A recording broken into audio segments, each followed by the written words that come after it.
자, 오늘 월가 뉴스레터 글로벌 시황맨 박명성님 오늘도 함께합니다. 어서 오세요. 네, 안녕하세요. 네, 반갑습니다. 반갑습니다. 네, 따뜻하게 니트를 입고 시작하는 목요일.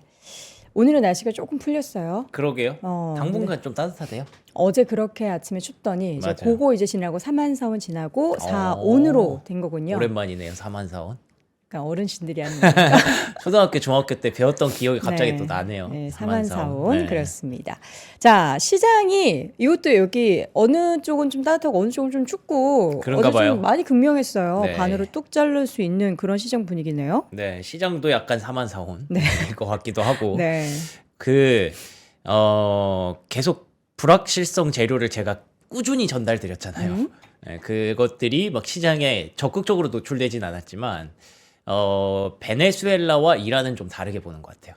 베네수엘라는 아무도 모르는 사이에 한 큐에 탁탁 하고 끝 났잖아요. 네. 근데 이란은 들어간다, 안 들어간다, 들어간다, 안 들어간다, 갈래말래 계속 이러고 있으니까 이란은 그럴 수밖에 없죠. 예. 이란은 핵도 있고 뭐 그쵸. 좀 예. 군사력이 좀 그렇죠. 그러니까 유가를 잠시 후에 보여드릴 텐데 네. 그 유가만 보시면 바로 시장의 어떤 불확실성에 대한 움직임이 바로 보이더라고요. 네네. 예, 그래서 변동성이 쭉 확대가 되다가 이게 이렇게 다시 올라왔던 거는 유가부터 바로 보여드리면은 이게 이렇게 됐어요. 예, 이게 유가 변동성이 엄청났네요. 그렇죠. 이게 분봉이거든요. 예, 근데 일봉상으로 이렇게 쭉 올라오면서 62.5달러까지 쭉 올라갈 때 네. 이게 이란 이슈는 확실히 다르구나. 어. 유가가 이렇게 올라가네. 그러니까 베네수엘라 때는 유가가 안 올라갔기 때문에 시장이 불확실성을 반영하지 않았고 이란 이슈는 유가가 이렇게 급등을 하면서 이건 확실히 변동성이다라고 생각을 했던 건데 이게 쭉 빠졌어요. 이거는 어디서 나왔냐면 이제 원래 그 전까지만 해도 계속 군사력으로 들어갈 카드를 만지작거리고 있었잖아요. 네. 트럼프 대통령이. 근데 트럼프 대통령이 그 얘기를 들었대요. 뭐 이란에서 뭐 이런 시위들이나 뭐 본인이 표현하기로는 학살 뭐 이런 것들이 이제 점점 완화된다는 보고를 받았다. 그래서 일단 군사력 활용은 보류하겠다. 라는 얘기를 했거든요. 약간 한 발을 뺐네요. 예. 그러면서 이제 시장이 불확실성을 좀 완화시키는, 누그러뜨리는 영향이 좀 있었다고 보여집니다. 예, 그래서 이제 3대 지수가 하락하기는 했지만 장 막판까지 조금씩 들어 올리는 모습이 있었고요. 그리고 러셀 2000은 근데 장 중에 계속 플러스였어요. 최근에 이 러셀 2000이 계속 강한 것, 이것에 대해서도 우리는 좀 계속 생각을 해봐야 될 것 같아서 이런 내용들을 중심으로 잠시 후에 내용을 전해드릴 거고요. S&P 500 섹터맵 보시면은 일단 반도체 쪽에서 브로드컴 그리고 엔비디아 같은 종목들이 하락을 좀 주도했다라고 보시면 될 것 같습니다. 그런데다가 오늘 실적 발표한 웰스파고, 시티그룹 그리고 뱅크 오브 아메리카까지 주가가 급락을 했어요. 어제 JP모건 빠졌는데 그 영향을 그대로 이어봤더라고요. 그래서 실적 발표도 조금 좋지 않구나. 그런데다가 반도체 종목들, 뭐, 물론, 이제 인텔이나 이런 종목은 여전히 선방하고 있습니다만, 반도체 섹터도 좀 붉은색이 좀 보이죠.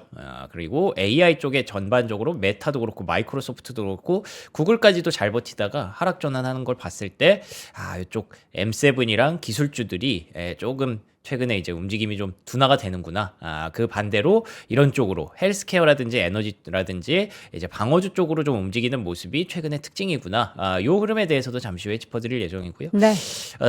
중소형주도 마찬가지죠. 근데 확실히 이게 느낌이 다르죠. 여기랑 색감 자체가 되게 다르잖아요. 초록색의 비율이 러셀 네. 2000이 좀 더 많네요. 그러니까요. 그래서 이 M7에 쏠렸던 자금들이 이쪽으로 나오고 있는 게 지정학적 불확실성으로 인한 불확실성 회피 물량일 수도 있지만 오히려 중소형주 쪽으로 나오고 있는 거는 또 그렇다고 해서 완전히 불확실성이라고 할 수는 없잖아요. 네. 그래서 이게 뭔가 좀 패러다임 전환인가라는 생각도 또 하게 되더라고요. 그래서 채권 금리는 또 떨어졌어요. 0.67% 하락하는 모습을 보이면서 PPI가 발표가 됐는데 PPI도 나쁘지 않았거든요. 그래서 뭐 금리 인하는 당장 못하겠지만 그래도 시장은 긍정적으로 좀 받아들였던 것 같고요. 달러는 99 그리고 금값이 0.8% 상승, 은 가격이 8% 가까이 또 급등했습니다. 이런 걸 봤을 때 시장의 불확실성이 지금 확실히 크구나. 이런 거를 또 한번 염두에 둘 수가 있는 거죠. 계속 이런 광물이라든지 귀금속 이런 쪽으로 수요가 높아지고 있는 그런 구간입니다. 그래서 원래 유가도 급등할 뻔했는데 어쨌든 잠깐 단기적으로 불확실성을 줄였고요. 비트코인이 꽤 많이 올랐어요. 97,000 $3,000 오랜만에 보시죠. 거의 10만 근처까지 왔습니다. 이게 비트코인 역시나 마찬가지거든요. 금값이랑 은값처럼 약간은 좀 불확실성 회피 심리가 지금 달러 이외에 다른 쪽으로 작용하고 있다라고 보셔야 될 것 같고 네. 이더리움도 마찬가지로 $3,400 이 박스권 상단부까지 지금 치고 올라오는 모습이거든요. 그래서 이게 되게 어려운 거죠. 불확실성은 높은데 그쵸. 투자 심리 자체는 살아있다. 그 투자 심리는 아마도 유동성에서 오는 것 같고요. 그쵸. 그 유동성이 어느 방향으로 갈 것인가를 지금 계속 고민하고 있는데 조금은 확실하고 안정적인 쪽으로 일단 좀 회피하고 있는 것 같습니다. 자, 이제 시장에서 여러분들이 봐야 할 지표들 쭉 말씀을 드렸는데 네. 바로 이제 경제 지표 보도록 하죠. 요건 근데 약간 지난 지표라서 그냥 살짝 확인만 하는 정도로 가면 네네. 되겠죠? 근데 이게 그 셧다운 때문에 안 나왔었잖아요. 맞아요. 네, 그게 이제 생산자 물가 지수가 이번에 2달치가 연속으로 하루 만에 발표가 됐습니다. 네. 그래서 10월 PPI 기준으로는 0.6%인 줄 알았는데 0.1%로 개정이 됐고요. 11월 PPI 역시 전월 대비해서 0.2% 상승으로 발표가 됐습니다. 0.1, 0.2면은 뭐 그렇게 뭐 부담스러운 숫자는 아니네라고 볼 수 있는 거고요. 근원 PPI 역시 0.3 그리고 11월은 안 올랐어요. 제로였습니다. 이런 걸 봤을 때 확실히 물가가 좀 둔화되기는 하는구나라고 생각을 하는데 그 와중에 소매 판매는 또 올랐어요. 소매 판매가 증가했다는 거는 물가가 조금씩 완화가 되면서 소비자들의 심리는 소비 심리는 회복되고 있다라고 볼 수 있는 거잖아요. 결국 이게 어디로 가냐면 금리를 내릴 정도의 상황은 아니다라고 보는 겁니다. 그러니까 물가도 뭐 일단 뭐 내려오고는 있는 것 같은데 막 그렇게 막 압도적으로 막 완화되는 국면도 아니고 소비 심리도 살아 있으면 굳이 막 금리를 내려서 막 소비 심리를 막 이끌 필요는 없는 거잖아요. 그리고 이게 전년도에 그 종합이 나왔을 때 이제 3% 정도가 1년 단위로는 그 PPI가 오른 것으로 확인이 됐거든요.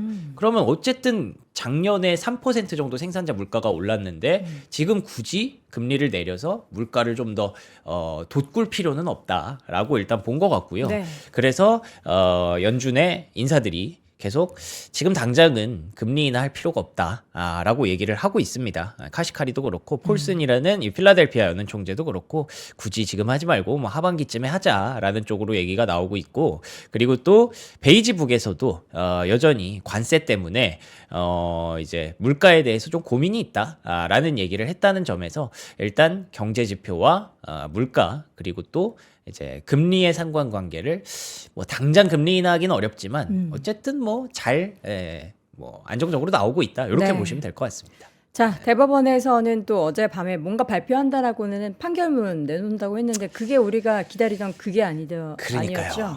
이게 참 계속 안 나오네요. 이게 근데 대법원이 곧 요거 발표한다를 시장에서 기다리고 있으니까 네. 그 나라들 중에서 일부에서는 지금 벌써 소송 준비한다고 그래요? 돌려달라고 하는 그 소송 아. 준비하고 있다는 그런 보도도 같이 나오더라고요. 그러면서 이제 계속 트럼프 대통령이 계속 이게 어필을 하잖아요. 나 때문에 이거 재정 인플레. 적자 회복되고 재정 적자. 무역 적자 회복되고 이런 것들 나 때문에 한 거고 이거 다 돌려줄 건데 이게 도대체 뭐가 뭐 미국의 이익을 위한 행동을 하라라고 대법원한테 계속 압박을 하는 거잖아요. 그런 것도 영향이 좀 있는 것 같아요. 네. 그래서 뭐 당장 판결하기는 어렵나 봅니다. 네. 그래서 또 한 차례 보류가 돼서 이거 언제 나올지도 모르겠어요. 그러니까요. 그래서 다시 생각해 보면 이거 언제 나올지 걱정하면서 우리가 투자를 또 안 할 수도 없더라고요. 그렇죠. 그래서 우리는 계속 그 불확실성 안고 그냥 가면 될 것 같고요. 다음 주에는 그 연준의 리사쿠 기사 해임한다고 막 그랬었잖아요. 요것도 다음 주 21일에 심리가 진행될 예정이래요. 그래서 대법원이 아주 할 일이 많아요. 바쁘네요. 굉장히 또 시장의 어떤 예민한 그런 부분들을 계속 건드려야 되는 거라서 네. 대법원도 뭐 어떻게 보면 우리가 좀 공감을 해주자라는 맥락인 것 같습니다. 네. 자 그리고 이외에 그린란드 쪽 얘기도 계속 있었는데 삼자 회담. 맞아요. 미국, 덴마크, 그린란드 3자가 만났어요. 근데 뻔하죠. 서로 이미 입장은 확인하고 갔잖아요. 그렇죠. 그린란드랑 덴마크 총리 따로 만나서 우린 주지 말자 했었고 미국은 트럼프 대통령 그거 보면서 참 막 코웃음을 쳤죠. 그래서 결국 그대로 나왔습니다. 그럼 뭐 네. 크게 달라진 건 없는. 맞습니다. 그럼 그린란드는 그냥 덴마크령으로 있는 거예요? 일단 가는 건데 서로 안 줘. 나는 가져갈 거야라고 얘기를 했으니까 무슨 수로 가져가죠? 그러면은 이제 무료? 사든지 아니면은 군사력을 투입을 하든지 하겠죠. 예, 그렇게 트럼프 대통령 생각을 하고 있는 것 같고, 근데 이게 살려면은 7천억 달러가 필요하대요. 그린란드를 사기 위해서는 예, 그 7천억을 그린란드에 주는 거예요? 그거를 이제 뭐 모르겠어요. 예전에 뭐 저도. 국민들한테 뭐, 예, 뭐 국민들한테 1억씩 이거- 준다 뭐 예, 이런 맞아요. 식으로 얘기했었잖아요. 그런 식으로 해서 국민들을 약간 회유해서 뭐 이렇게 투표에 붙여서 네. 미국으로 넘어오게 한다 이런 방법도 있었고 어. 어쨌든 뭔가 그 방법을 만들려면 7천억 달러 정도가 필요할 거라고 보는데 네. 지금 당장 뭐 빚이나 이런 것까지 해서 막 1조 2천억 달러 막 이런 그 부채가 있는 상황인데 7천억 달러를 어디서 구하지? 라고 생각하면 결국에 이들이 선택할 수 있는 건 군사력 활용이 있지 않을까라고 그러게요. 얘기를 합니다. 그래서 트럼프 대통령이 확실하게 좀 얘기를 했어요. 그린란드가 필요하다. 국가 안보를 위해서 그린란드가 필요하다라는 얘기를 했고요. 나토가 도와달라라고 얘기를 합니다. 나토는 우리가 그린란드를 확보할 수 있도록 앞장서야 한다.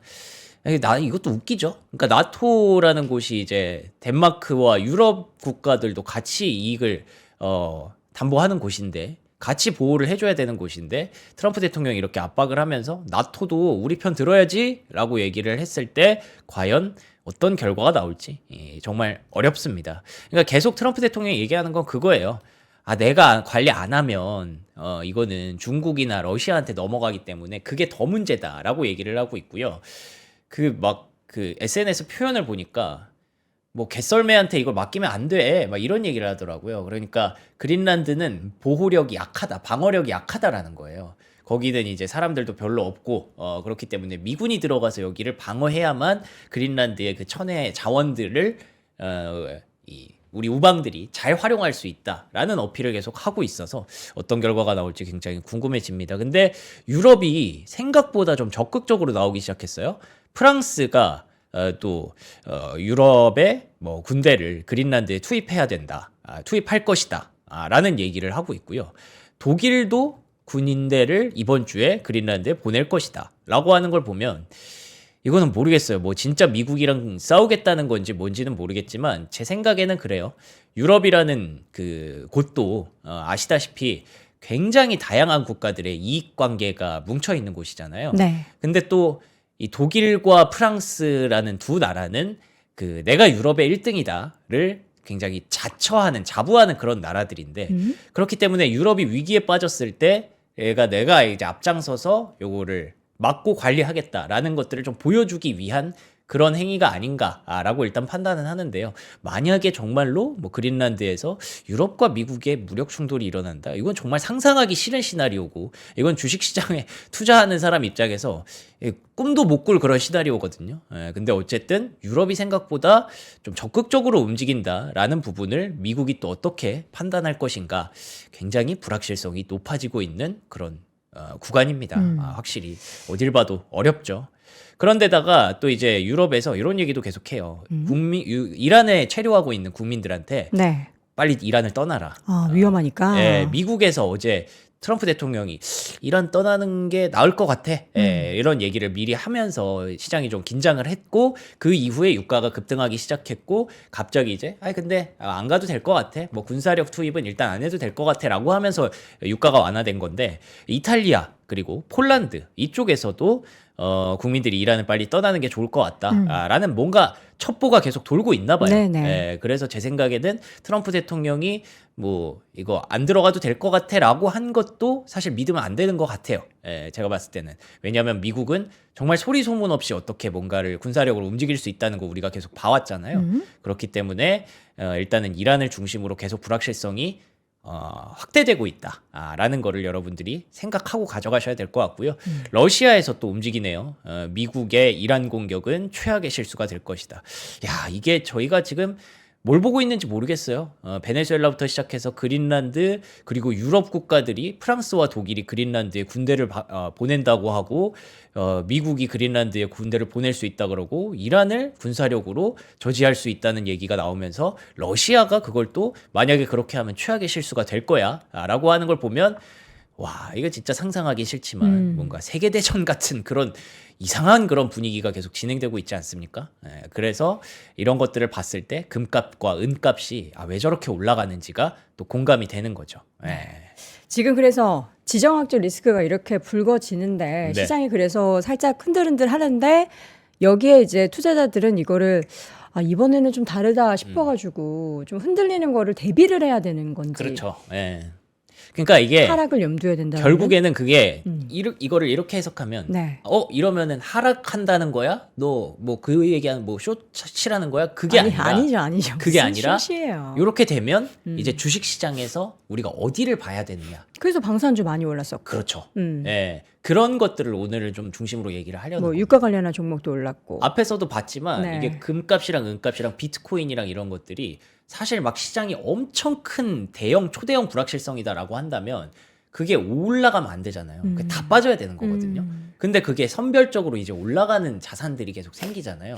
결국에 시장의 유동성은 엄청나게 풍부하고 그게 어느 방향으로 갈 것인지를 놓고 지금 줄다리기를 하고 있다고 보시면 될 것 같은데 이게 골드만삭스에서 이제 굉장히 돈 많은 고객들을 대상으로 이 폴을 해본 겁니다. 이거 보시면은 올해는 확실히 이 화면 보여주시면요. 올해는 확실히 화면을 좀 보여주세요. 네. 네. 화면이 네, 고맙습니다. 자, 올해는 확실히 이 지정학적 불확실성이 가장 높을 것이다라고 65%까지 이렇게 높아졌습니다. 작년까지는 이제 무역 분쟁이 제일 불안하다라고 했었는데 그게 4%로 낮아졌고요. 지금은 지정학적 리스크가 시장을 건드릴 것이다가 30에서 65%까지 높아진 거죠. 그러면서 이제 자원 민족주의라고 얘기를 합니다. 자원민주주의. 예, 이렇게 뭔가 그린란드, 베네수엘라, 이란 이런 나라들이 타겟이 되는 것 자체가 우리는 근본적으로 뭐가 필요한지를 알잖아요. 자원을 확보하기 위한 그런 움직임이고 수사다라는 걸 알고 있기 때문에 네. 그래서 이제 금과 은과 같은 그런 반짝이는 것들에 대한 가치가 높아지고 일각에서는 금이 5,000달러, 뭐 은이 100달러, 은 100달러는 뭐 이미 거의 다 왔어요. 그렇기 때문에 이런 것들이 계속 진행될 수 있다라고 보는 상황입니다. 그래서 지금 보시면 실제로 돈의 움직임이 요게 이제 다우존스고요. 맨 밑에가 다우존스고 요게 나스닥입니다. 근데 가장 앞에 있는 게 커퍼, 구리랑 금이죠. 그리고 팔라듐, 개솔린 이렇게 주식보다 원자재 쪽으로 지금 많은 투자자들의 자금이 이동하고 있다는 게 지금 시장의 핵심이고요. 불확실성이 높기 때문에 이쪽에 지금 투자를 하는 거죠. 네. 그러니까 예. 우리가 과거에 그 러시아 우크라이나 전쟁이 있었을 때 유가 쪽에 엄청난 또 흐름이 있어서 그쪽을 또 베팅하셨던 분들이 있으셨던 기억이 있는데 네. 근데 또 이게 사실 원자재 가격이라는 거는 우리가 예측하는 게 되게 어렵다라는 얘기를 많이들 하잖아요. 그렇죠. 그래서 일각에서는 뭐 어제도 이제 뭐 골드만삭스나 이런 데서 향후에 금값, 은값, 구리값 뭐 이런 거 전망을 할 때 골드만삭스는 오히려 그냥 그런 관련한 채굴 기업에 투자하는 게 더 안정적이다 이런 얘기도 했으니까 혹시라도 관심 있는 분들은 이런 전략을 좀 참고해 보셨으면 좋겠고 그래서 지금 시장 상황 가운데서는 밤사이처럼 기술주에 대한 선호가 지금 약화되고 있는 거죠. 맞습니다. 예, 그래서 요거 보시면은 기술주의 펀드 플로우가 확실히 좀 약화되는 게 확인이 되고 있습니다. 그게 테크놀로지. 어디로 가고 있어요? 요게 이제 기술이 여기 멈췄잖아요. 그리고 아더 섹터스 다른 것들이 이렇게 좀 올라가고 있는 게 지금 확인이 되고 있습니다. 그래서 지금 중요한 게 AI도 물론 중요하지만 그에 비해서 생각보다 지금 자원 확보 경쟁이 필요하구나. 그렇죠. 왜냐하면 이제 기술주 같은 경우도 결국에는 우리가 AI를 보면서 왔던 건데 작년에 지금 되게 중요하게 생각하는 건 결국 또 메모리 반도체잖아요. 메모리 반도체가 없어서 지금 당장 데이터 센터를 지을 수가 없다라는 게 핵심이지 않습니까? 그렇기 때문에 결국에는 자원이 없으면 데이터 센터도 짓지 못하고 AI도 못하는구나 쪽으로 사람들의 생각이 이동하기 시작한 거예요. 그렇기 때문에 미국이라는 나라가 저렇게 자원을 확보하기 위해서 많은 나라들을 건드리는구나. 이렇게 어떻게 보면은 이제 투자에 좀 밝으신 분들은 그렇게 이미 생각을 하고 계신 거죠. 그런데다가 기술주 쪽에서도 이 3년 연속 올라오다 보니까 이에 대한 피로도가 충분히 누적될 만했어요. 네. 그렇기 때문에 기술주 외에 다른 쪽을 또 어딜 봐야 될까라고 해서 보는 것 같고요. 오늘의 그 시황도 그렇게 보시면 될 것 같습니다. 뭐 엔비디아가 H200 이슈도 있지만 그 사실 이미 우리가 또 어느 정도 예측하고 있었던 부분이고, 근데 그게 그렇게까지 큰 여파를 미쳤다라고 보기보다는 이 다른 쪽으로 계속 이동하려는, 시장은 계속 새로운 걸 원하니까요. 그리고 이제 뱅크 오브 아메리카에서도 26년도에 대한 전망을 여기 보시면 채권 그리고 비미국 금 중형주에 대한 선호도를 이렇게 확실히 놨습니다. 네. 금에 대한 롱이 인상적이고요. 비미국까지는 잘 모르겠어요. 과연 이 싸움에서 비미국으로 가는 게 옳을까? 그렇다기보다는 미국 많이 올랐으니까 이외에 이런 환경에서 누가 또 수혜를 볼 수 있을까? 어떤 나라들이 수혜를 볼까? 이런 것들을 찾는 게 아닐까라고 생각을 하고요. 중형주, 그러니까 이 중소형주에 지금 좀 그래서 주목을 하는 것도 같습니다. 그래서 최근에 보면은 요게 아까 말씀드렸던 그 골드만삭스의 결과 자료인데, 네. M7보다도 이외에 493개가 오히려 좋을 것이다. 근데도 비중이 M7이 41%네요. 그렇긴 하죠. 근데 이게 어쨌든 작년하고 비교하면 많이 낮아진 거죠. 많이 바뀌었습니다. 그래서 이 중소형주에 대한 관심들로 계속 확장되고 있는 게 최근의 시장의 특징이라고 봐야 될 것 같고요. 네. 결국 M7이 계속 잘 되려면 우리가 가정하는 시나리오는 그거잖아요. AI로 돈을 많이 벌면 이들이 계속 투자를 할 수 있고, 네. 그러면서 데이터 센터가 늘어날 수 있고, 엔비디아도 그러면서 돈을 더 많이 벌 수 있다인데, 지금 당장 데이터 센터가 엄청나게 빠르게 늘어나지 않는다는 걸 우리가 이미 가정을 해버렸으니까, 오히려 그러면 그쪽에서 이제 부족한 전력을 확보하거나 전력의 효율성을 담보하거나 메모리 반도체가 우리나라에서야 대형주지 미국에선 중소형주거든요. 사실 그 마이크론 테크놀로지가 그렇기 때문에 그런 쪽으로 계속 지금 당장 필요한 거를 좀 보려는 분위기로 일단 보여집니다. 네. 그래서 지금 실제로 1월 시작하고 나서도 퍼포먼스가 S&P 400이 이게 미드캡 지수고요. S&P 600이 이제 소형주거든요. 이런 쪽들이 훨씬 더 지금 더 강한 모습을 보여주고 있다는 거고, 그런데다가 이제 비트코인도 아까 보셨다시피 거의 10만 달러 근처까지 올랐기 때문에 돈이 갈 데가 많아졌어요. M7 이외에 뭐 유가도 봐야 되고, 우리가 금도 봐야 되고, 코인도 봐야 되고, 중소형주도 봐야 되고, 이러니까 시장에 계속 확장이 계속 늘어나고 있다라고 보시는 게 맞을 것 같습니다. 그래서 M7에 대해서 되게 그 보유 비중이 높으셨던 분들은 그냥 오늘 딱 보면은 시장을 보면은 뭐야, 시장 엄청 빠졌네? 이게 불확실성 때문에 시장이 엄청 안 좋은가 보네라고 착각하실 수 있는데, 오히려 그 안에서 유동성은 계속 돌고 있다는 게 오늘의 핵심입니다. 그리고 또 S&P 500 상승률 지수라는 게 있대요. S&P 500 불리시 퍼센트 인덱스라고 해서 이게 도대체 뭔가 하고 찾아봤더니, 이게 뭐예요? 그러니까 그만큼 이게 시장의 확장성이 늘어나고 있다는 거예요. 지금 계속 쏠려 있다가 그런 부분들이 계속 늘어나고 있다는 점에서 이게 66% 돌파하면 어떻게 보면 이거는 되게 건강한 시장이라고 볼 수도 있는 거잖아요. 계속 쏠림만 나타나는 건 별로 건강한 시장은 아니기 때문에, 그래서 그런 것들이 이렇게 66% 돌파했을 때 또 일주일 뒤, 2주일 뒤, 1개월 뒤, 2개월 뒤 일반적으로 좀 많이 올라갔기 때문에 이런 것들은 계속 시장에 긍정적인 영향을 주지 않을까라고 보고 있고요. 톰리의 한마디로 앞에 내용을 좀 정리해 보도록 하겠습니다. 정책에 맞서지 말랍니다. 그러니까 시장이 아니라 백악관의 움직임을 지금은 따라가는 게 맞다. 그러니까 우리가 계속 정책 관련 테마주라고 얘기를 하잖아요. 정책의 수혜를 보고 있는 종목들이 올해 들어서 계속 강합니다라는 말씀을 계속 드렸는데, 역시나 이 뭐 신용카드 회사, 연준, 뭐 주택담보대출 이런 것들은 대통령이 계속 압박을 하고 있는 분야고, 반대로 이제 주택 관련 자산들, 그리고 에너지, 소재, 대형 기술주, 암호화폐, 산업재, 금융주, 소형주 이런 쪽으로 트럼프 대통령이 정부가 계속 집중하고 있는 분야에 우리는 집중해야 된다라고 얘기를 하니까 이런 부분들과 맞춰서 우린 또 종목들을 계속 찾아야 될 것 같습니다. 네. 자, 이어서는 오늘 시장의 특징적인 종목들을 한번 보도록 하겠습니다. 네. 어제 빅테크 종목들, 뭐 반도체는 사실 다 하락한 게 아니거든요. 브로드컴이랑 뭐 엔비디아 좀 빠지고, 브로드컴이 꽤 많이 빠졌고요. 근데 지금 이렇게 하락하는 이유가 뭐 H200 반입 금지 뭐 요거는 사실 너무 좀 과한 것 같고, 원래 네. 뭐 안 하려고 했던 거 다시 했는데 뭐 안 하면은 뭐 상관없다 뭐 이렇게 해서 쓱 넘어갔으면 좋겠는데 요것도 뭐 일부 문제가 될 것 같긴 한데 또 뭐 버블 얘기가 나오고 있어요? 이게 갑자기 또 뭐지 싶어가지고 제가 일단 갖고 오기는 했는데, 그러니까 AI가 좀 많이 빠지는데 앞에서 설명한 대로 어떤 그 다른 쪽을 보고 있다라는 쪽으로 해석하면 괜찮습니다만, 근데 또 그렇게만 보기엔 또 어려우니까 이유들을 제가 몇 가지 찾아보기는 했거든요.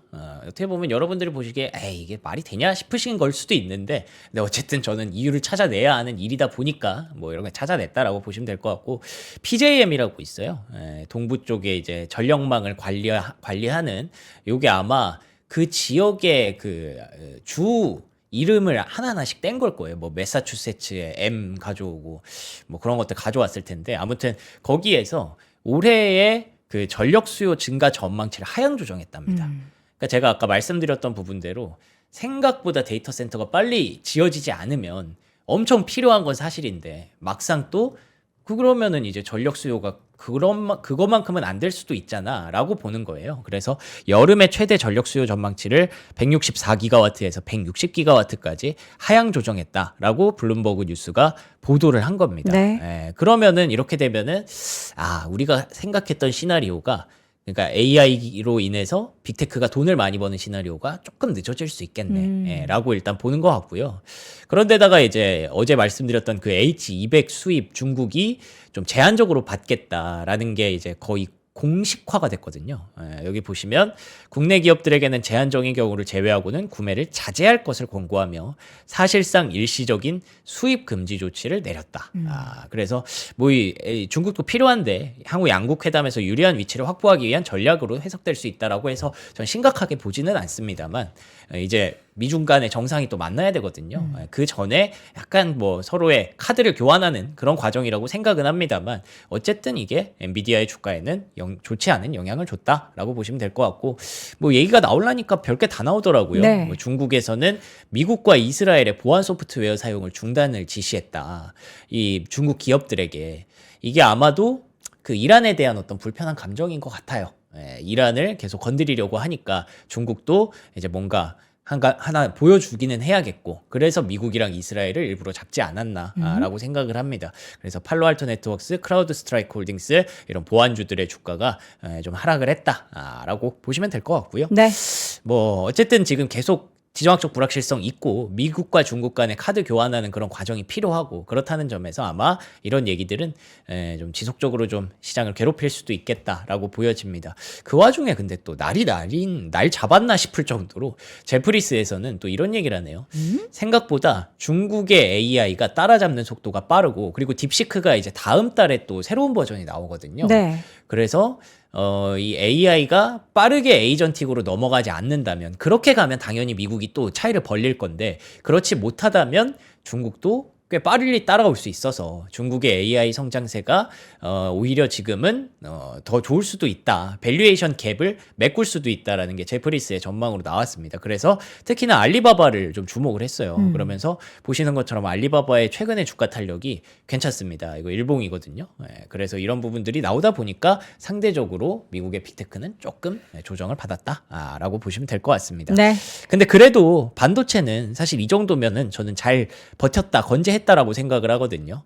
예를 들면 이제 TSMC 같은 경우에 이번에 미국이랑 대만 간의 그 관세 협상이 종료가 됐어요. 거의 이제 해결 분위기로 가고 있어요. 그러면서 이제 반대급부 서로 교환한 카드 중에 TSMC가 미국에 투자하는 게 있었다고 어제 말씀을 드렸는데, 그걸 위해서 애리조나에다가 공장 확장을 하려고 부지를 샀다고 합니다. 900에이커 정도. 네. 그래서 이게 100만 천만 1억 9,700만 달러네요. 2억 달러 정도를 투자해서 땅을 샀으니까 뭐 이제 투자 바로 들어가겠죠. 그런데다가 TSMC 얘기를 제가 반도체 중에 제일 먼저 드린 이유가 있어요. 왜냐면 실적 오늘 발표. 네, 오늘입니다. 대만이니까 아마 오늘 국내 장중이겠죠? 그쵸. 보통 한 3시쯤 났던 것 같은데, TSMC가 한번 또 보여주면 지금 시장의 불투명함을 또 씻어줄 수도 있는 거니까요. 기대를 한번 해보도록 하겠습니다. 이 네. 외에 또 모건 스탠리, 골드만삭스, 블랙록도 실적을 발표하니까 금융주들의 실적 발표 뭐 아직 끝나지 않았다. 네. 뭐 잠시 후에 한번 체크해 보도록 하겠고요. 메모리 반도체는 뭐 이 정도면 저는 선방했다라고 생각을 합니다. 마이크론이 살짝 고개가 꺾인 게 좀 아쉽긴 하죠. 아쉽긴 한데 박스권 정도로 하죠. 그렇죠. 웨스턴 디지털은 그래도 또 올랐거든요. 네. 낸드, SSD, 스토리지 쪽은 또 괜찮았습니다. 이게 보니까 헤지 펀드들의 반도체 투자 비중이 지금 사상 최고치로 치달았대요. 헤지 펀드는 여러분들 피도 눈물도 없는 곳입니다. 헤지 펀드가 반도체를 갑자기 이렇게 많이 투자했다고요? 너무 약간 늦은 거 아니에요? 그만큼 확실하다는 거죠. 지금 불확실한 장세 속에서 확실한 걸 찾는다고 확인하고 했잖아요. 간다. 근데 사실 지금 메모리 부족하고 메모리에 대해서 굉장히 확신이 넘치는 거 다들 공감하는 부분이잖아요. 메모리 실적에 대해서는 의심하는 분들이 생각보다 거의 없습니다. 그렇기 때문에 헤지펀드의 반도체 투자 비중이 사상 최고치인 것도 공감이 되는 거죠. 그래서 헤지펀드의 이 피도 눈물도 없는 헤지펀드가 반도체를 많이 들고 있다라고 한다면 우리는 뭐 더 확신을 좀 더 얻을 수 있는 게 아닌가라고 생각을 합니다. 헤지 펀드가 작년에 돈을 많이 벌었죠. 벌었다고요? 네, 많이 벌었습니다 작년에. 그럼 뭐 따라가도 되는 그러니까 이들도 이번에 네. 올해 어떤 투자처를 찾고 있는데 급격하게 올해 더 늘어났다는 게 그러니까 전체 빅테크 말고 반도체 안에서. 근데 네. 반도체에서도 뭘 샀으려나. 너무 또 이제 난이니까. 확실한 쪽으로 가지 않았을까요? 네, 엔비디아? 아니요. 엔비디아는 이제 확실하지 않죠. 그럼요. 메모리가 확실하죠. 그럼 메모리 쪽으로 갔다. 그러니까 엔비디아가 돈을 많이 벌려면 아까 말씀드린 대로 그 하이퍼스케일러들이 계속 이걸 사야 되는 거잖아요. 헤지 펀드의 포트폴리오는 언제 공개되려나? 그건 모르겠네요. 근데 지금 하이퍼스케일러들이 계속 이거를 살려면 그 뭐지 엔비디아 칩을 살려면 결국에는 그 데이터 센터라는 게 계속 지어져야 돼요. 근데 데이터 센터를 지을 메모리가 없다니까요. 메모리 칩이 D램과 낸드가 스토리지가 없어요. 그렇기 때문에 이게 안 지어지면 네네. 지금 당장 엔비디아 칩을 급하게 주문할 필요가 없는 거죠. 하이퍼스케일러들 입장에서. 그렇게 되면은 실적이 확실하게 늘어나는 건 메모리밖에 없으니까 그쪽을 좀 더 지금 높게 보고 있지 않을까라고 저는 생각을 합니다. 그래서 이게 캔터 피츠제럴드에서 이렇게 얘기를 하네요. 마이크론 주가가 오늘 빠지기는 했습니다만 네. 또 목표가를 상향했습니다. 얼마로 올렸어요? 여기 보시면 350에서 450달러로 올렸는데 지금 330달러거든요. 그쵸. 그렇기 때문에 450달러까지 높아졌다는 점에서 뭐 마이크론 목표 주가 올리는 거는 거의 매일 하나씩 나오는 것 같아요. 그래서 이렇게 보는 것 같고요. 번스타인에서도 샌디스크에 대한 목표가를 580달러로 잡았습니다. 그러니까 이게 제가 막 며칠 지난 거를 가져오는 게 아니에요. 그냥 어제 있었던 일이 샌디스크 현재 주가 387불입니다. 어제 있었던 일이 그 네. 마이크론 목표가 또 올라가고 샌디스크 목표가 또 올라가고 이런 상황들이 계속 반복되니까 네. 뭐 AI 쪽이 좀 조정을 받아도 메모리는 잘 버티고 있다라고 해석이 되는 거죠. 네. 그런데다가 데이터 센터도 어쨌든 계속 지으려고 열심히 노력을 하고 있습니다. 클린스파크 같은 경우에도 여기가 이제 그 과거에 채굴하던 기업이거든요. 비트코인 채굴. 비트코인 채굴을 했다는 건 GPU가 엄청 많다는 거겠죠. 그래서 이들은 데이터 센터를 잘 지어서 본인들이 GPU를 꽂아서 뭔가 이제 서비스를 제공할 수 있는 기업이 됩니다. 클라우드 쪽 관련. 네오 클라우드죠. 그렇기 때문에 텍사스 부지 매입을 했다는 소식에 6% 상승을 했고요. 그래서 최근에 코어웨이브의 상승세가 조금씩 다시 재조명을 받고 있고 네. 아이렌 뭐 어제 조금 빠지기는 했습니다만 그래도 추세 자체는 괜찮죠. 그래서 네오 클라우드의 반등세는 계속 나타나고 있다라고 보시면 AI 쪽에서 지금 뭐가 더 필요한지 우선순위가 좀 정리가 되실 것 같습니다. 네. 뱅크 오브 아메리카에서의 투자 의견도 한번 보겠습니다. L3Harris 테크놀로지. 이거 주가 많이 올랐어요, 최근에. 근데 지금 목표가를? 채팅창에 그래서 메모리 회사가 어딘데요라고 물어보셔서 그런 거 그거는 이제 삼성전자, SK하이닉스, 그리고 마이크론 테크놀로지, 샌디스크, 웨스턴 디지털 그리고 또 하나 더 있는데 하여튼 뭐 그런 기업입니다. 참고하시면 될 것 같습니다. 그러니까 뭐 기업 하나 고르기 어렵다 하시면은 뭐 ETF라는 그쵸. 좋은 대안도 있으니까요. 네. 참고해 보시면 좋을 것 같고요. 저희가 뭐 그거 하나 내보내 주세요, PD님. 본 자료는 투자 판단에 도움이 되려고 이제 말씀을 드리는 거지 네. 특정 종목의 상승과 하락을 저희가 보장하지는 않습니다. 자, 벤코브 아메리카 네, 보호해주는 거예요, 우리 네. 명성님을. 자, 벤코브 아메리카에서 L3 해리스의 목표 주가를 400불로 올렸어요. 그러니까 340불 지금. 네. L3 해리스 혹시 어제 기억하시나요? 그러니까 방산주. 어제 그 거기 안에 있는 네. 뭐 미사일 발사 솔루션을 이제 분사해서 상장한다라고 네. 네. 하면서 그 펜타곤에서 음. 10억 달러였나? 네, 그거를 투자했던 네. 그 기업입니다. 방산 기업. 음. 예. 펜타곤이 이런 거 많이 하잖아요. 뭐 MP 머티리얼스 지분 갖고 오고 그다음에 방산주들 지금 키워주려고 지분 투자하고 근데 그 중에서 이제 L3 해리스에 대한 목표가를 이렇게 상향을 했습니다. 400달러까지.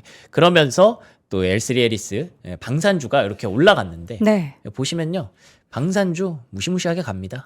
결국에 제가 특징주 두 번째로 정리한 게 아까 말씀드린 그 트럼프 대통령의 정책과 이 지정학적 불확실성을 활용하는 방법들을 제가 종목들을 가져온 건데요. 네. 로키드 마틴 이렇게 탄력 좋았던 시기가 있었나요? 그러게요. 네, 여기까지 올라왔어요. 572달러까지 올라왔고 노스롭 그루먼 신고가 경신했습니다.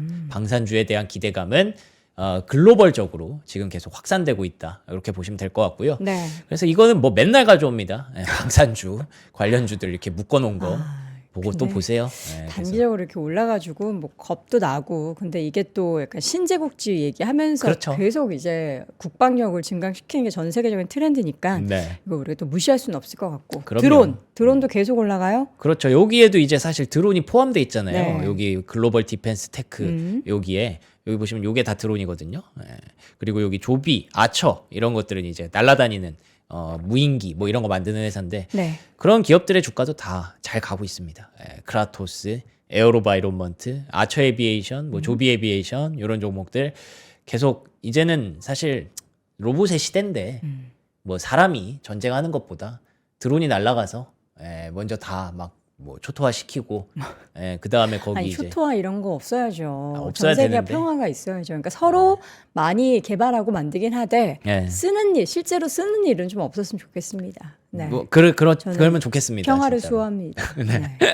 그래야죠. 진짜 그래야 되는데 부디 저도 그러길. 반성하게 되네요. 갑자기 왜요? 이 나쁜 생각을 하고 있네 제가. 너무 막 이걸 많이 쓸 거를 생각하면 안 되죠. 진짜 안 되겠네 이거. 네. 예. 한번 혼나야겠네요. 뇌를 좀 깨끗하게 좋습니다. 순수하게 좀 만듭시다. 착하게 어떻게 표현할 수 있죠? 드론은 서로의 방어를 위해서 필요하다.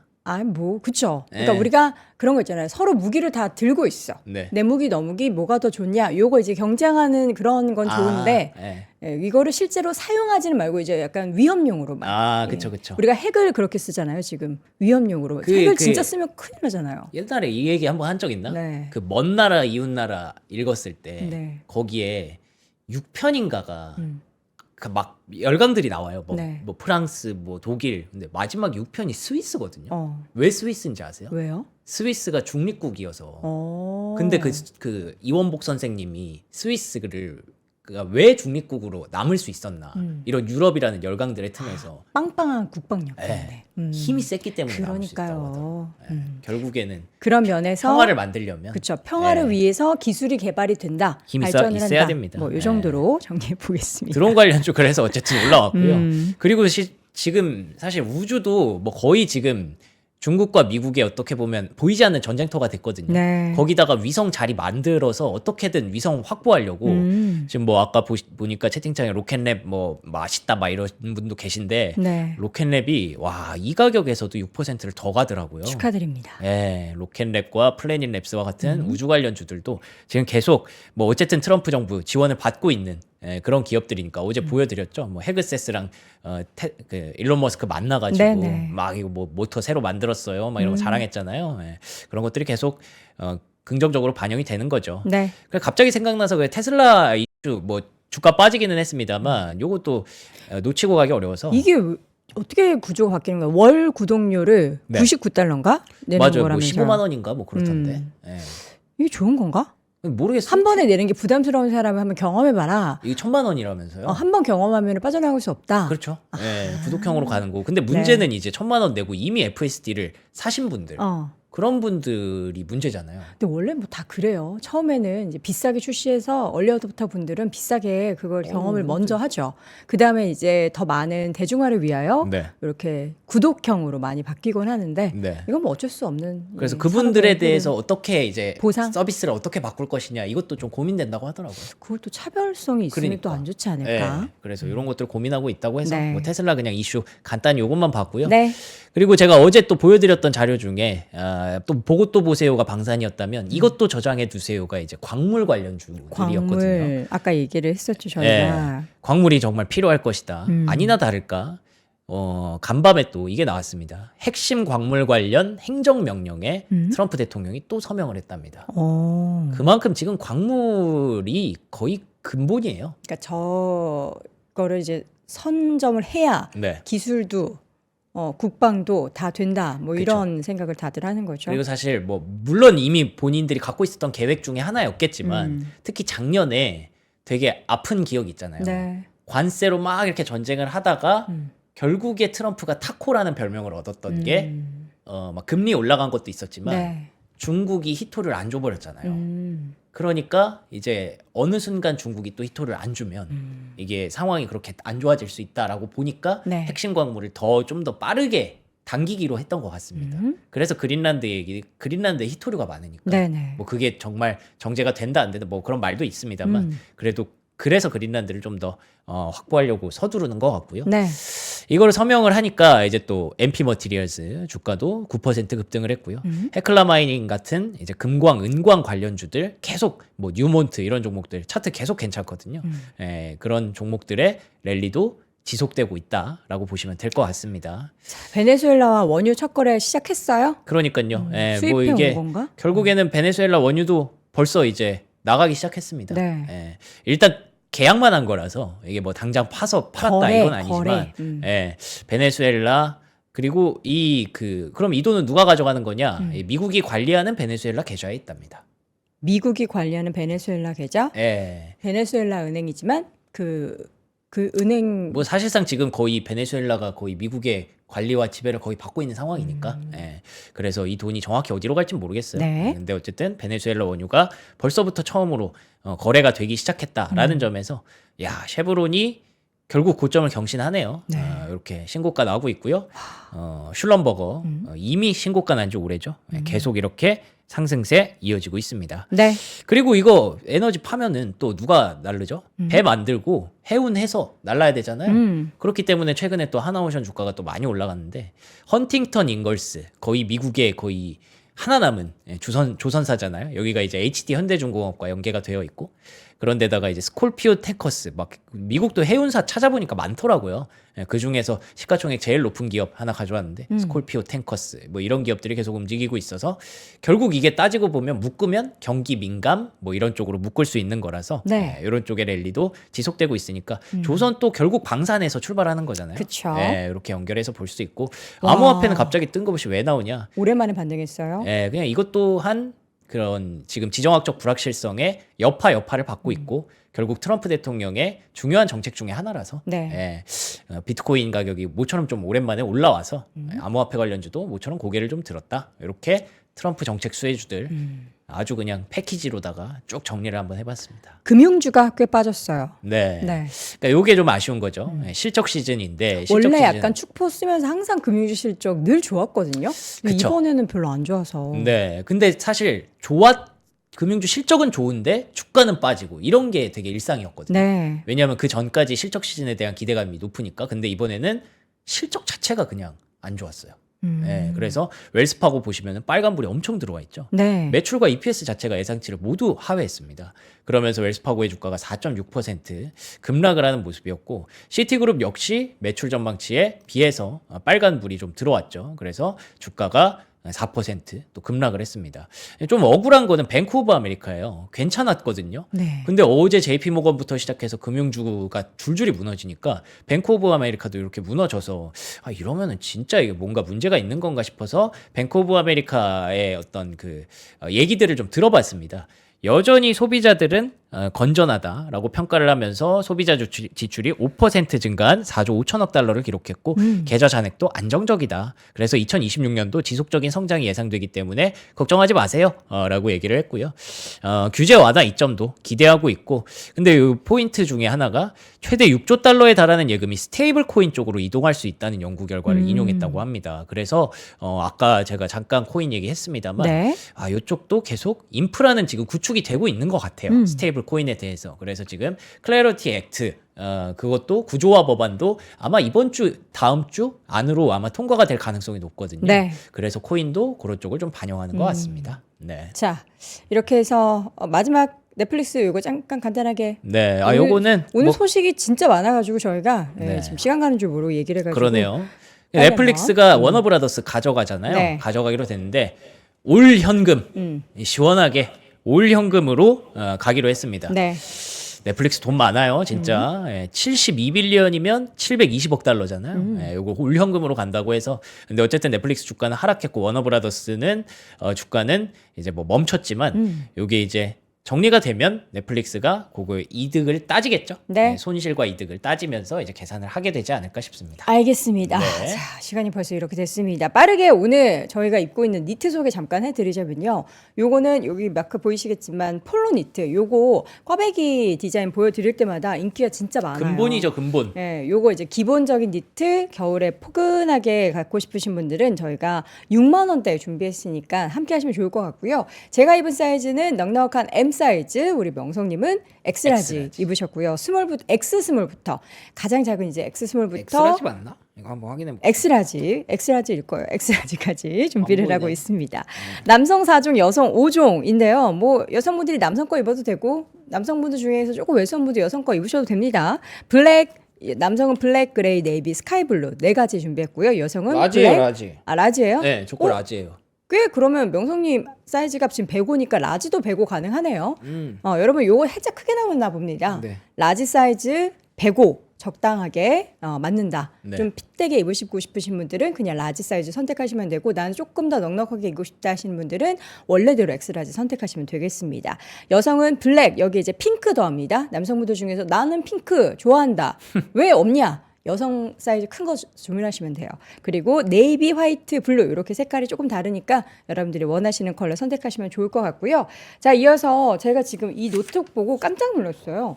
제가 갖고 있는 노트북이랑 사이즈가 똑같은데 너무 가벼워요. 1.05kg밖에 안 돼가지고 진짜 가볍고 크기가 굉장히 큽니다. 큰 사이즈 노트북이에요. 작은 거 아니에요. 램 16GB 그리고 대용량 SSD 512기가를 장착한 제품이고 가방에 넣어도 이게 넣었나? 책 정도의 무게라서 진짜 가벼워요. 1.05kg 그리고 스마트폰, 태블릿 등 갤럭시 기기 간의 간편한 연동이 가능하다라는 점이고요. 디램 값이 그렇게나 많이 올랐는데도 저희가 이렇게 저렴한 가격대는 68만 원에 준비했으니까요. 노트북 필요하셨던 분들은 가벼운 삼성 갤럭시북 프로 최초로 60만 원대 준비했으니까 함께 하시면 좋을 것 같습니다. 자, 지금까지 글로벌 시황맨 박명성님과 함께했습니다. 고맙습니다. 고맙습니다.